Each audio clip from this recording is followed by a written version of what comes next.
Good morning from isolation in North Germany. It is 6:15 in the morning, pardon me. Ooh, that is the best part of waking up. So, we're here in the beautiful backyard of Nellie's mom's house where we've been for the last month and a couple days now. And my slow descent into craziness has been recorded here on the channel. I hope you guys have enjoyed that. I've been able to stay very creative actually and get caught up on a lot of different projects and start even some new ones. So it's been a more productive time than I thought. And even though it looks like I'm going crazy on the channel, I'm actually been very inspired to give myself these creative challenges and to try new things. So it's been quite fun actually. But now today we're gonna get back to the roots, because I know 95% of you watching this channel love photography just like I do, and there is a good photo opportunity right in the backyard of where we're staying. And I've been meaning to try and capture this photo for a little while, so I think this is the perfect opportunity to show you a unique sort of corner of where we are and hopefully get an epic backyard panorama. Really don't have a very far walk here this morning, just to give you an idea of how I'm not really out exploring the wilderness. That's the house there behind me I've come from. And then this morning, that's the subject. So I think we're very lucky to have this little pond slash water reservoir literally right behind the house, because it's a small little slice of nature here in rural North Germany that I can still access without making anybody mad or getting in anybody's way. Wow, look at that. Sun has just got over the horizon, which is perfect because this is exactly the time that I wanted to be here to photograph. I might even be a little bit late.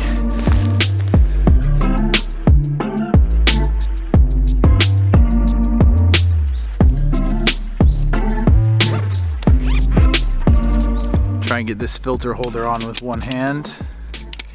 Hey-oh, look at that. All right, so good morning. This is my setup. That is a 3-stop soft grad on the front. And the reason I've done that is because the morning light is hitting the top of the trees and there are no clouds in the sky this morning in North Germany. But with the Canon and that soft grad, I'll be able to sort of darken down those brighter highlights and hopefully make for a really, really nice image. So let me just set this up and then I'll come back on the vlog and talk you through sort of what I'm doing and why I'm doing it.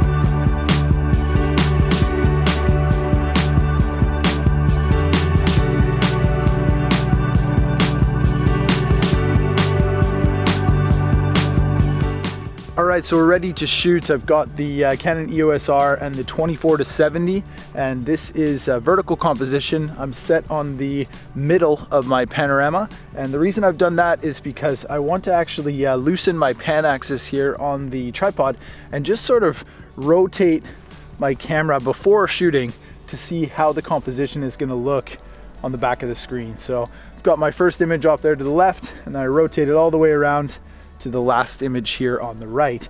And there is a little bit of a warp. I'll probably try and level out each image, but it's going to most likely crop a little bit in post-processing when Photoshop or Lightroom does the auto stitching. So because of that, I want to actually get a wider composition. I want to be wider than what I hope will be all in the frame so that I can crop in post. The most important part of this image is the reflection on the water. So I want to not have a long exposure. I want to have my shutter at 1/30th of a second at f8 ISO 100, and that's giving me a really nice result and a nice exposure to try and really like still the water. It's very calm here this morning, which is great, but there are still a little bit of ripples in the water. And if I were to do any kind of a longer exposure than 1/30th, I'd probably lose the detail in the reflection. And that is definitely not what I want here this morning. I really want to keep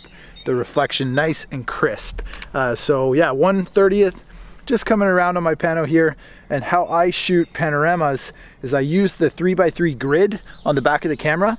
And what I'll do is line up the first shot and then use the grid lines as sort of guidelines. So when I take the shot, I'll look at the one top right grid where it crosses and line that up. And then when I've got that shot, I'll move the top left grid to the same point where the top right cross was, and then take the next shot. So I'm always overlapping myself by 1/3, and that's a great way to make sure that you're capturing all the detail in your panorama, and that you know it's going to stitch well in post. So here's the final image. Woo!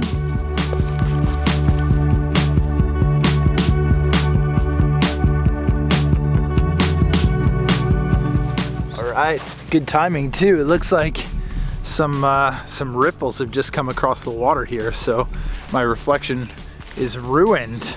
So very, very good timing. It's so calm. I wonder where that's coming from. It's strange. There must be some like underground source where this water comes from. If you know much about like, I don't know, rural water resources, let me know in the comments because I have no idea. But let's get back inside. Whoa, sun, bright. Let's get back inside and process this image.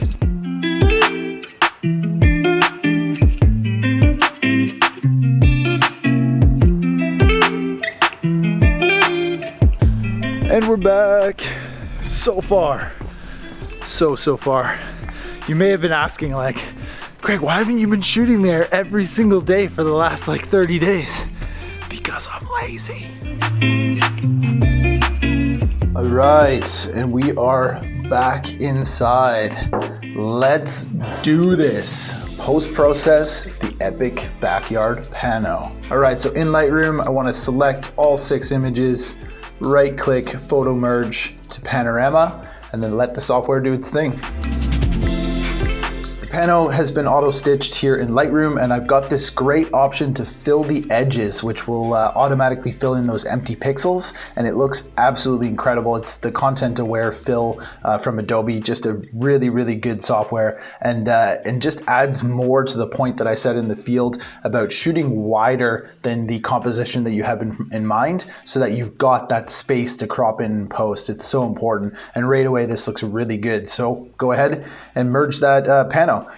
Before I do that, sorry, I could press the auto settings, which does a pretty good job here in Lightroom, but for the sake of this video, I'm just going to go ahead and merge the pano. And here is our merged panorama. So I can go into the develop tab and change just a couple of things to this raw image before opening it up into Photoshop. The main things I want to change are the white balance. I'm going to make it a bit warmer to really bring out that sunrise kind of golden yellow color. So put that up to 6700. Come down to our details tab and just add a little bit of sharpening here, bring it up to maybe 75. And I also want to remove chromatic aberration while in Lightroom and on this raw image, especially with those trees in the background. Boost up the exposure by just 0.1 to give it a little bit more brightness in the foreground. And that's it, simple as that. So from here, I'm going to right click, edit in, and we're going to open this in Photoshop. Here is our image in Photoshop. It looks absolutely awesome. Lightroom did a really good job of stitching it together. So what I want to do is kind of run through this process relatively quickly. The first thing I'm going to do is crop it, of course. So I've got the original ratio selected up at the top. So it's a lock crop. And I want to crop in so that that tree on the left-hand side is gone. And then also I'm going to crop in a little bit on the bottom right. I'm pretty happy with that. So go ahead and press OK. Now I want to zoom in on the image to show you something here in the top right hand corner. You see there's that sort of low hanging dark branch. I want to get rid of that. I feel like that's kind of distracting. So I will use the content aware move feature and just select a rectangle of the sky roughly around the same color. And if you can see up in the top here, I've got my structure at 4 and my color at 4. So I'm hoping that it's going to hold the same color. So let's just drag that across and press OK, and then have a look and see how that does. Deselect, and that looks pretty good. So I'm happy with that. So I'm going to go ahead and do the same thing again. Just drag that across, maybe to like there. Go ahead and press OK. And that's pretty good. I mean, I could get really detailed on that with a fine brush, but for the sake of this tutorial, I'm just going to leave it at that, just to kind of remove that top right-hand corner. So now this is more or less the image where we can start working with adjustment layers. So the first adjustment layer that I'm going to do is a curves layer, but I'm not going to affect the curves on the whole image. I'm going to come up here to select and go to the color range. And under the color range, I'm going to sample the highlights only. And this is really powerful. It's kind of like a luminosity mask, but I have yet to graduate to the Lumenzia panel. And I probably should after this, to be honest, because I've been kind of playing with this, a couple of different ways of selecting only the highlights. And this is an okay version of it, but I'm about 100% certain that luminosity mask is better. But what I'm changing here is the range and the fuzziness, and the selected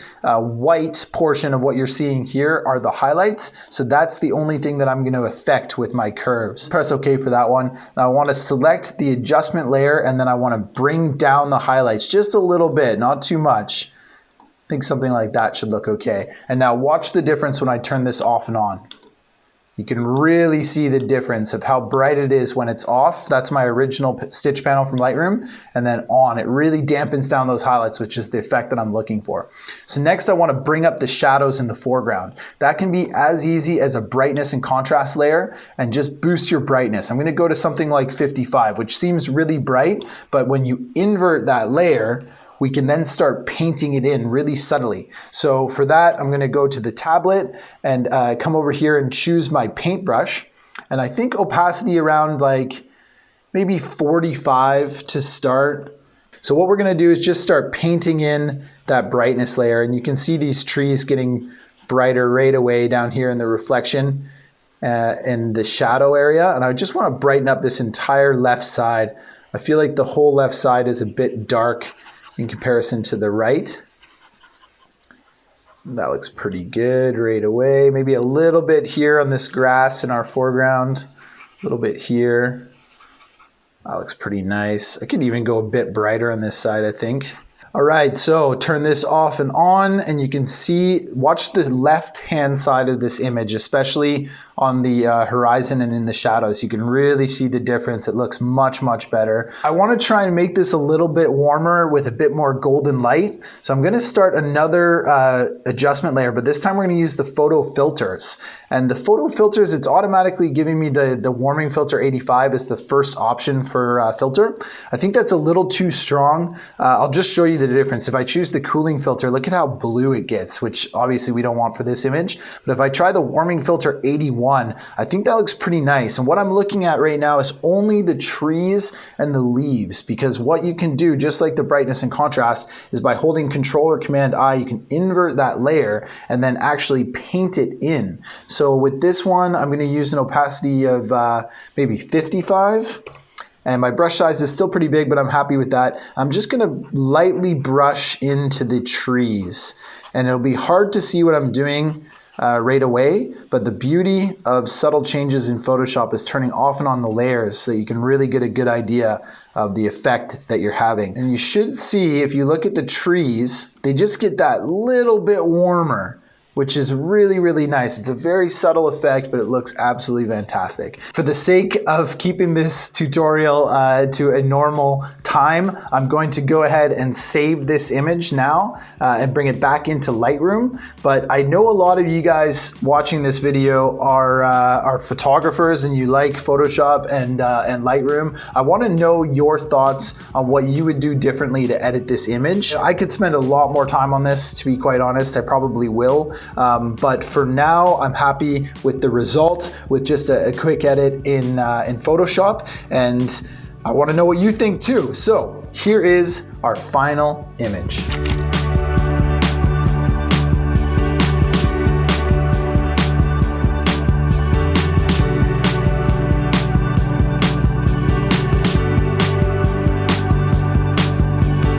And that's it. That's the end of the video. I hope you like it. As always, thank you so much for watching, and I will see you on the next one. Oh no, what have you done to the sky? Oh my goodness, this is just terrible, ridiculous. I think there's another way that I could select only the highlights and try and bring them down so that it only affects that area behind the trees. But realistically, I should probably just get the Lumenzia panel and figure out luminosity masks.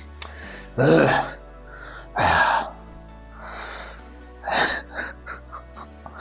My goodness.